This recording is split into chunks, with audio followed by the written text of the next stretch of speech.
were both here in Montreal last year. Amy, you came with Muse. I think that was in March. And Lzzy, you were here in August of last year. Yes. But I don't think you've ever been to Montreal together, despite doing co-headlining tours over the years, right? So this is first time.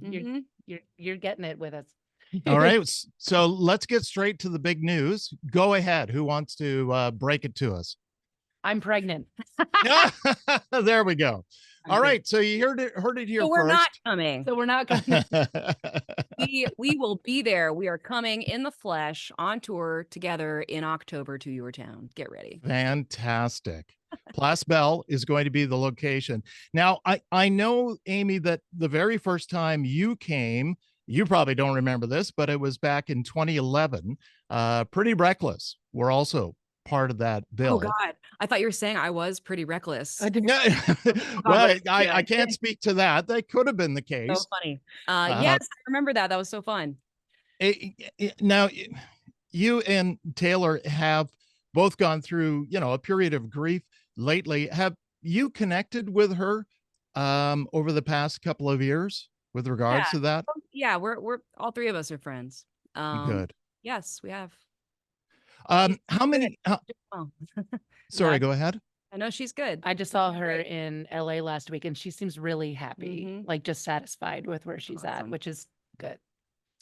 And I think, Lzzy, the first time you came through town with the Halestorm, I think it was 2013, which was for Heavy Montreal, which is the year of your Grammy win as well. But I could be wrong. I believe so. There might have been something before that, but time is very blurry and elastic in my brain. But I mean, we love Montreal. I love all of the people there. There's always something that happens with you guys, like either somebody gets their ass grabbed or somebody tells the wrong joke at the wrong time. I feel like those wonderful moments happen, and so we're looking forward to coming back and seeing you guys again and teaming up with Amy. I mean, it's just going to be a special show no matter what. We already know that. Yeah. So. The story of you two working together goes back a dozen years now.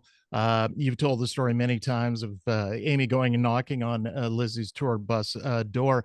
Did you, when you first approached her about singing together, did you anticipate that there would be this harmony of voices? David Crosby and Graham Nash, often tell the story about the first time they sang together and how, they had no idea their voices were going to blend in that way. And suddenly there were these otherworldly harmonies. Did you anticipate that, or were you as surprised? Are you? I know. I mean, I don't. Yeah. I thought she was a beautiful singer, and I'd been watching the show side stage and thinking, I want a piece of that. So I want a piece of it. It's one thing to both have great voices. It's another thing to be able to blend them as well as you have. True, that is truly special. It's very rare, and I think there's one thing about like knowing each other can sing, but then realizing there's this beautiful dance that happens with the right people and the blending of voices and the idea that these because we obviously have different voices and different approaches. But it was just magical. And then fast forward, I'll tell a small story here. Fast forward to when we ended up recording Break In with Nick Raskulinecz here in Nashville.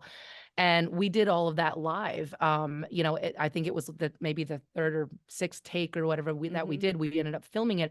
But before we ended up recording it, Amy shows up to the studio and you were making your tea. And then we came out and we kind of said, well, maybe we should go over it before, we go in and record it. And so we just sat there literally a cappella, no reference, no music, and just sang through the whole thing. And then I forget what happened. You got up to go do something again. And I just turned to the producer. I'm like, do you know how hard that would be to do with any other singer on earth? I've sung with a lot of people, and Amy is so incredibly rare and special in the way that she effortlessly approaches this, but also just there is a natural magic that you are very well learned as well, but there is a natural thing that you can't just recreate with a good singer. So cool. And so it was a really beautiful, I feel like I've had a couple moments like that with you, that when we met and when we started singing for the first time, and then you just, for me, I keep realizing how incredible you are, and it's that's generous. it's wonderful And to witness. I regard you in the exact amount of esteem, and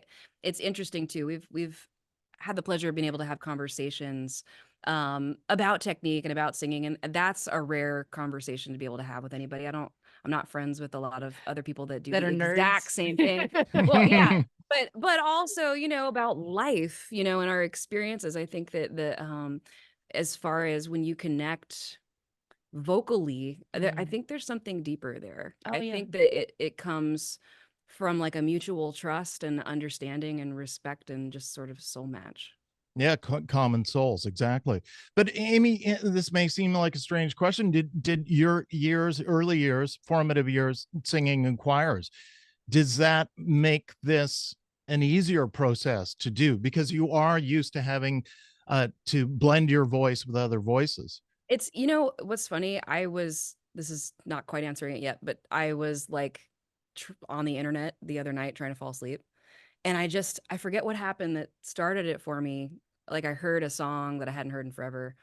And I literally started Googling like choirs I could join in Nashville. Like I miss Let's it. do it. It's That's such a great it's idea. such a beautiful thing to be a part of a bigger voice, where it's, you know, it's not about it's your time to shine, go solo, but the instrument that is created by multiple voices is so special, and to be able to be a part of something bigger than yourself in general is something that's always really attracted me. I mean, being in a band is that. But yeah, were you in did you sing in choir? I did in middle school. Okay. I was an alto. Nobody gave me the lead. Same. Well, I was an alto by choice because it was like, oh, all the sopranos are, you know, Yeah, the snobs they that were want to little sing the lead divas. part. Yeah, Yeah. they were And I can do annoying. the harder thing and actually listen to myself Be do the the exhibit. non-main part. Yeah, I enjoyed that. Yeah, but I love blending my voice, and I actually really love singing like harmonies and background vocals and alternate parts for people. It's one of my favorite parts in our music, and I never get to do that because people, you know, are always asking me to sing, and, you know, because I'm, you know, a voice that people know, and that's cool. I love that, but I really do love opportunities to do I remember that happened with you the first time that we went on tour together when you wanted to come up and sing Break In. I remember saying, look, well, you can take a full verse if you want to. It's, you know, and you're like, no, I really want to do the harmony. Yeah.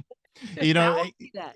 Amy, you made a great analogy once where you compared the venue that you're performing in as being like a church, and the audience is your congregation, which I thought was so beautiful because it's inclusive. They are part of the experience. They absolutely are part of the experience. There's something really special that can happen during a live performance.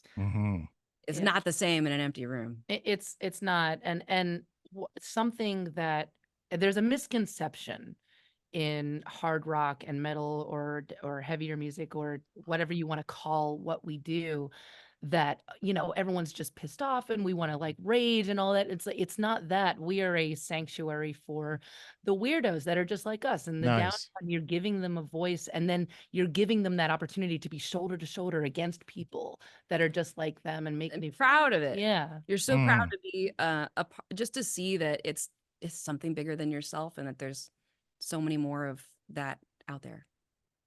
Again, the date is coming up on October 25th at Place Belle. A rare occasion for us here in Montreal as we get both Amy Lee and Lzzy Hale on stage together. Before we let you go, Amy, I do want to ask you, though, as Fallen has turned 20, the anniversary edition came out recently. It has re-entered the Billboard charts. It is now one of the best-selling albums of the 21st century. Congratulations. Thank you. It is a bit shocking, though, to think that that album is as old as you were when you recorded it. Correct. So when you look back upon it, I mean, are you looking back at it almost like, you know, a mother looking at their child? Yeah, that's a good way to put it. It's hard to explain. Like, I really wanted the anniversary edition, whatever, to be something special. I have resisted the pressure to re-release our albums through our time. I don't like doing that. I don't like trying to sell our fans something that's not actual new content. It makes me feel like a peddler. So I spent, but I know that they wanted something. There had to be something done to commemorate the milestone. So we actually spent months like going back and forth, me digging through. I had to watch old tapes from like the camcorder, literally, that like I was carrying around on our first tour, and listen through all these old cassettes that I've found were corroding. I'm glad I went through it because I digitized them.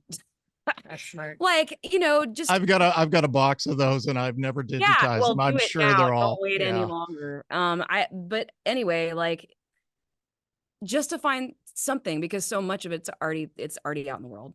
Find old demos, find old voice notes where I was writing lyrics, like whatever. And then also just to really, really, really listen to the body of work, and remaster it and pay attention to that, and like think about every element and like what you can hear. It really made it it really was like a little bit of a time machine.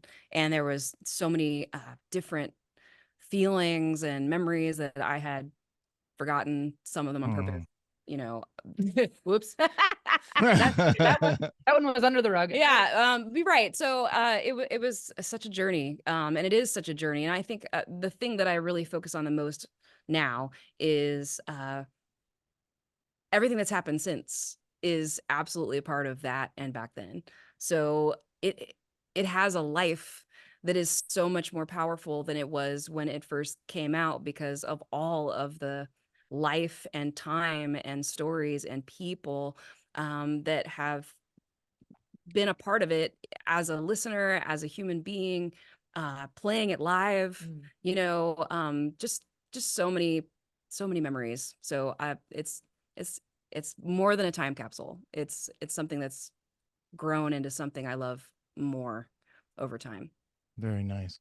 And one of the things that has especially made me happy about it re-entering the charts is one of the charts that it re-entered was the vinyl chart. So as a great lover of vinyl records, that was made me especially happy. Well, and it looks really cool. I also just like, we spent forever on the artwork. I was like, beautiful. how do we make this the coolest thing ever?